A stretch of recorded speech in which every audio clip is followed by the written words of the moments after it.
Welcome back to Defy Your Handicap. From setback to comeback, life threw us a curveball with a below-the-knee amputation. That doesn't mean the adventure stops. In fact, it just means I've picked up a few new tricks. And trust me, navigating life as an amputee, whether it's out here in the wilderness, getting around the golf course, or even getting around the house, comes with its own unique set of hacks. So if you're ready to learn how to live your best life, no matter what, you're in the right place. Let's jump in.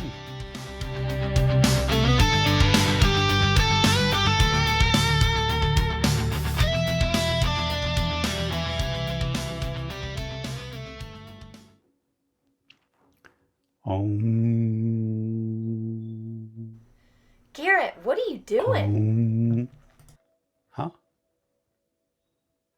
I'm being centered with the universe. Isn't this supposed to be about the golf swing? Oh, the golf swing. Okay, I can do that.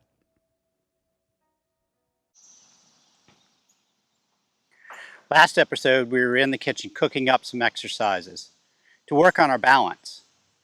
Balance has become a premium after a below-the-knee amputation. So anything that we can do to make our balance better translates to all of our other activity. Climbing the steps, picking up bags of dog food, working in the yard. These are some of the activities that we all want to get back doing ourselves. We talked a little bit about the spine angle in our last episode. And basically, we're just trying to make sure that we don't fall backwards or forwards during the swing. We also talked about one of the exercises that we can do is placing our foot on something like a basketball. And the muscles in our residual limb, they're relearning how to balance, how to stabilize my body so that I don't fall down in one direction or another. Today we're going to focus on balance in terms of our side-to-side motion. This is the same side-to-side motion that I started to do a couple days after having the prosthetic. So in the golf swing, or really most any sport, a controlled weight transfer is ideal for good performance. Think of a boxer punching. His weight has to stay within his good base, and his weight transfers within that base. So in the golf swing, I have a good wide base, about the same width as my shoulders. And I can move side to side. Looks a lot like what we were doing in the kitchen. And when I move side to side, my center should stay within my feet. And when I grip the club, my hands naturally come together in my center. That's going to be a great place to also place your ball position. So the center is the best place for me to make a good swing. Now, if you have a club, just grab the club and just start moving side to side. This way you can practice kind of feeling that balance. You'll notice that my hands swing a little bit back and forth, back and forth. And to simulate a golf shot, I can start to swing a little farther. In a good golf swing, I'm going to make a swing where my backswing goes back and some of my weight transfers to the right side. We call it loading. And then as I come through, I'm then going to transfer to the left side. So shifting my weight wasn't the only thing that I had to do to relearn to hit shots, but it was the drill that helped me set the foundation for making a comeback to golf. Okay, let's check out a few swings on the course and let's see how I did.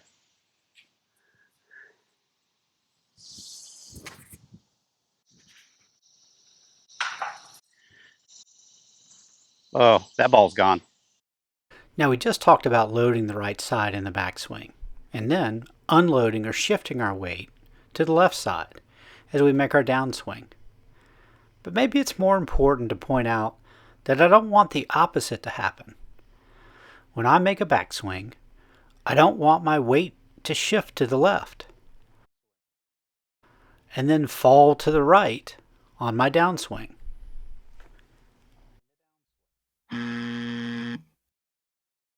If you fall back to your right side in the downswing, now that won't work. Thanks, Grandma. Well, let's see if you like this swing better. Let's pause the swing right here. Let's see where my center is in the backswing. So even though I don't have this big loading or weight transfer, there is a little bit. Just enough to get my center behind the ball. So that's good. I'm not going in the wrong direction. As we keep the video moving, let's watch to see if my belt buckle finishes back over on my left side.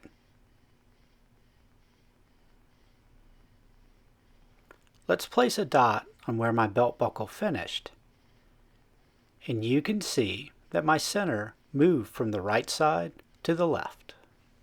So in this swing, I was able to stay in balance, load up my right side, and unload my weight to the left side, which gives me extra power for my hips and legs.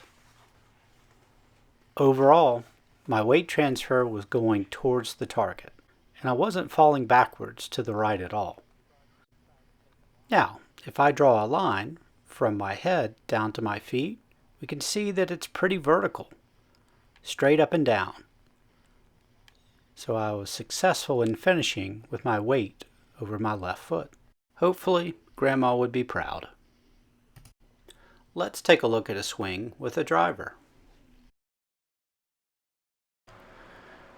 Whenever we hit a driver, we're going to set up so that the ball position is going to be a little bit more towards our front or left foot. And you can see here, it's just on the inside of our left foot. So what does that mean for our center? What does that mean for our weight? Having the ball position up front, you can see that our center is already back behind the ball just a little bit. So as I make this swing, you can see that I'm going to load up that right side. This is a good position to be in as long as I keep my balance. So my weight is loading back on the right side. And actually, what we're not seeing is we're not seeing that weight in the backswing shift to the left side. That wouldn't be good. Okay, now that I'm in my backswing, let's put a little circle on my belt buckle. So that's going to represent my center. And then as we make our swing through, let's see how far my center will travel. Let's put another circle where my belt buckle would be. And we can see that my center, since loading up on the right side, has traveled through the shot over to the left. Let's draw a line from my head down to my left foot. And you can see that it's not completely vertical. Still, I did a pretty good job of making sure that my center loaded on the right side and got through to the left. Just like we did in the kitchen, learning our balance, shifting our weight side to side, that translates to a good golf swing.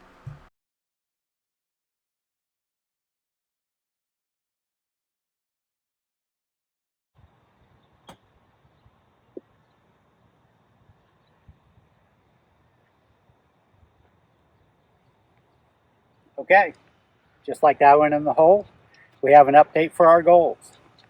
Goal number 2 was qualifying for the USGA National Adaptive. Look around.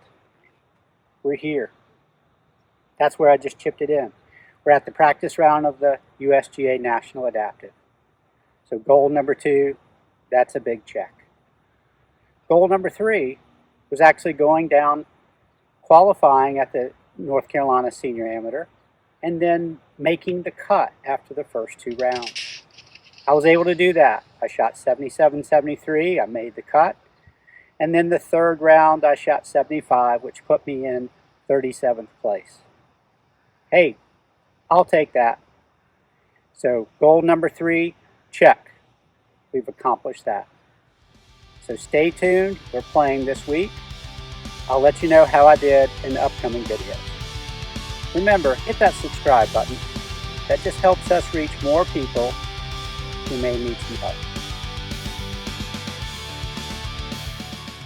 But Dad, don't you make me cut the grass?